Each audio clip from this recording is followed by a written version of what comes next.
Hello বন্ধুরা, আজ আমি আপনাদের সঙ্গে একটা জানা জিনিসই শেয়ার করছি। দেখুন, এইদিকে দেখতে পাচ্ছেন আপনারা পালং শাক। আর আমি কড়াইয়ের মধ্যে বেশ কিছুটা তেল দিয়ে নিয়েছি। আর আমার কালকে আমি একটুখানি নিরামিষ তরকারি করেছিলাম, সেই তরকারির কিছুটা অংশ বেঁচে গেছে। তাই একই জিনিস দুদিন খেতে ভালো লাগে না, তাই আমি এটাকেই আবার নতুন করে একটু রান্না করে নিচ্ছি।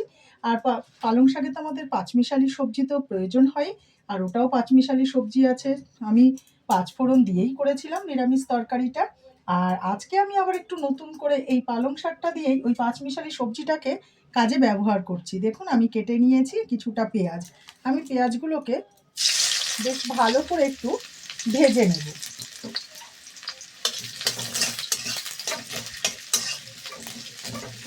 বেশ খেতেও একটু অন্যরকম হবে, পালং শাকও খাওয়া হয়ে গেল।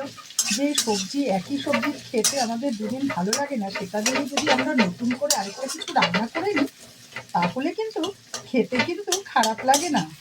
সেই সবজিটা তো আমাকে কাটতেই হতো, দিতেও হতো, তাই তৈরি করা সবজিটা দিয়েই আমি করে নিচ্ছি আজকে পালং শাকটা। আমি দেখুন, এই যে পেঁয়াজটা একটু ভাজা ভাজা মতো হয়ে যাচ্ছে। আমি খুব বেশি ভাজা কিন্তু করবো না, পোড়া পোড়া করে ভাজাটা করবো না, আমি কিন্তু একটু হালকা হাতেই কিন্তু ভেজে নিলাম। ভেজে নিয়ে এবার আমি পালং শাকটা দিয়ে দেবো। পালং শাকটা দিলে বেশ কিছুটা জল ওঠে পালং শাকের। আমি তাও ঝুড়িতে দিয়ে আমি কিন্তু ঝরিয়ে রেখেছিলাম কিছুক্ষণ, তাও দেখবেন বেশ কিছুটা যেন জল উঠে যায়। সেই জন্য সমস্ত মশলাগুলো দেওয়ার পরও কিন্তু আমরা কী করবো, নুনটা কিন্তু সবসময় চেষ্টা করব যেই সব সবজি দিয়ে জল ওঠে সেই সবজিগুলোর নুনটা পরে দেওয়ার জন্য।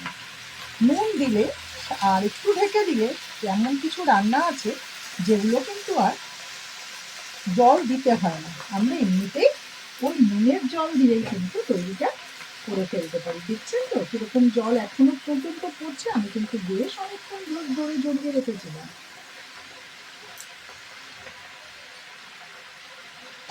আর এই পালং শাকটা কিন্তু আজকে খুব তাড়াতাড়ি হবে, কেননা সবজিটা তো আমার তৈরি করাই আছে। এবার আমি পালং শাকটাকে একটু মজতে সময় দেব, তারপরেই আমি নুন হলুদ সমস্ত কিছু দিয়ে দেবো। দেখুন, আমি বলেছিলাম না যে কিছুটা জল উঠবে। আর এই যে দেখুন, আমি কটা কাঁচা লঙ্কাও চিড়ে নিয়েছি।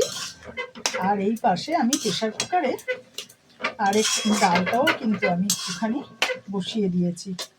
আজ একটু ছোলার ডাল রান্না করব। ছোলার ডাল পুরো গ্যাসে করতে গেলে অনেকটা সময় চলে যাবে, তাই আমি প্রেশারে দিয়ে দিয়েছি। একটা সিটি পড়লেই কিন্তু আমি বন্ধ করে দেব। এদিকে দেখুন, পালং শাকটাও কিন্তু কত সুন্দরভাবে মজে যাচ্ছে, জলটাও শুকাবে। এবার আমি দিয়ে দেব পরিমাণ মতো একটু হলুদ, সামান্য একটু হলুদ দেব।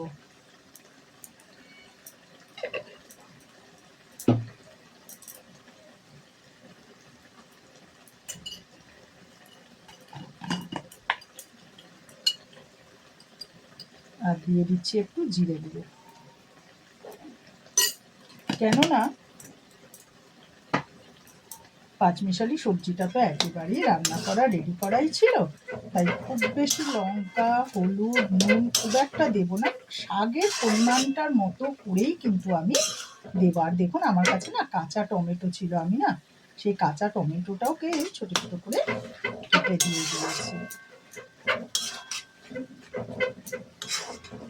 এইবার আমি কিন্তু এই সবজিটাকে দিয়ে দিচ্ছি, কেন সবজিটা দিয়েও একটু গা মাখা হতে সময় লাগবে। দেখুন, এক রান্না দিয়ে আমি কিভাবে দুরকম রান্নার প্রসেসটা আপনাদের সঙ্গে শেয়ার করে ফেললাম,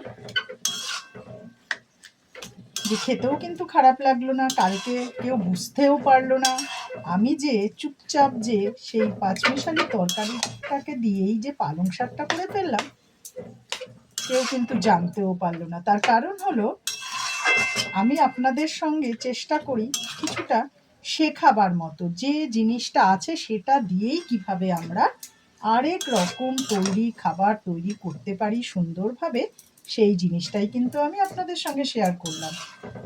কেননা এই যদি বুদ্ধি করে না করতাম, এই তরকারিটাই হয়তো সেই ফ্রিজে রেখে দিতাম, তারপরে কাজের মাসিকে দিয়ে দিতাম। ধুর, ওই এক তরকারি খেতে ভালো লাগে না। কিন্তু দেখুন না, এইভাবে করলে কেমন লাগে। আমার পালং শাক রান্নাও হয়ে গেল। আর আজকের পালং শাকটা না একদম শুকনো শুকনো করব, একটু ঝোল ঝোল করব। দেখুন, হালকা হালকা কিন্তু একটু ঝোল ঝোল মতো, বুঝতেই পাচ্ছেন ভেজা ভেজা মতো আছে। আর একটু শুকাবে।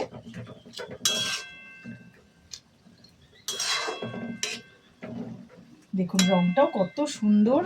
কেউ বুঝবে যে আমি সেই কালকের তরকারিটা ব্যবহার করেই যে আজকে এত সুন্দরভাবে পালং শাকটা করে ফেললাম।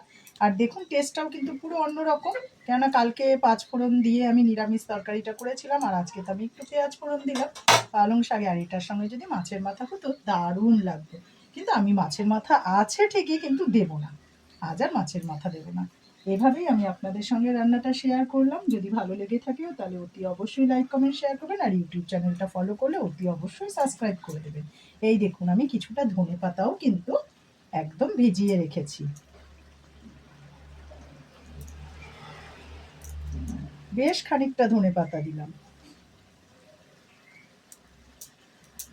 এভাবে যদি আমার রান্নাটা ভালো লেগে থাকে তাহলে অতি অবশ্যই কিন্তু একবার করে খেয়ে দেখবেন। বাঁচা কোচা তরকারি দিয়েও কিন্তু নতুন করে যদি আরেক রকম রান্না আমরা করি তাহলে কিন্তু খারাপ লাগে না। এই যে ধরুন চিকেনটাও কিন্তু ধরুন আজকে করেছি, কিন্তু অনেকটা রয়ে গেছে চিকেনটা।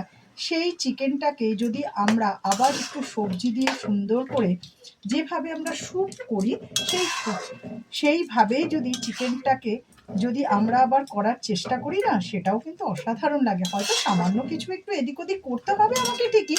দেখুন যেরকম পালং শাকটার মধ্যে আমি কীরকমভাবে পেঁয়াজটা দিলাম, ধনে পাতা দিলাম, নিরামিষ তরকারিতেও ধনে পাতা দেওয়া ছিল, কিন্তু নতুন করে তো দিলাম বলুন, আর একটা শাক অ্যাড করলাম, তাতে আমাদের সবজিটাও অন্যরকম হয়ে গেল খেতে। ঠিক চিকেনটাও কিন্তু তাই। অনেক সময় দেখা যায় কয়েক টুকরো চিকেন আর আলু পড়ে আছে, কিন্তু ওইটা দিয়ে সবার হবেও না, কিন্তু ওটাকেই যদি আমি একটু অন্যরকমভাবে রান্না করে নিই তাহলে কিন্তু একটা বেলা আমাদের হয়েই যায়। এভাবেই আমি আপনাদের সঙ্গে আজকের রান্নাটা শেয়ার করলাম। যদি ভালো লাগে তাহলে অতি অবশ্যই কিন্তু আপনারা একবার করে খেয়ে দেখবেন কেমন লাগে। দেখুন আমি বলেছিলাম না একটু ঝোল ঝোল রাখবো, আমি রেখেছিও ঝোল ঝোল, সেটা তো আপনারা বুঝতেই পারছেন, একদম শুকনো শুকনো করিনি। আর এইদিকে দেখুন প্রেশারের সিটিও কিন্তু এসে গেছে। এরপর করে নেব আমি ছোলার ডালটা। অতি সাধারণভাবেই নারকোল দিয়েই ছোলার ডালটা করে নেব।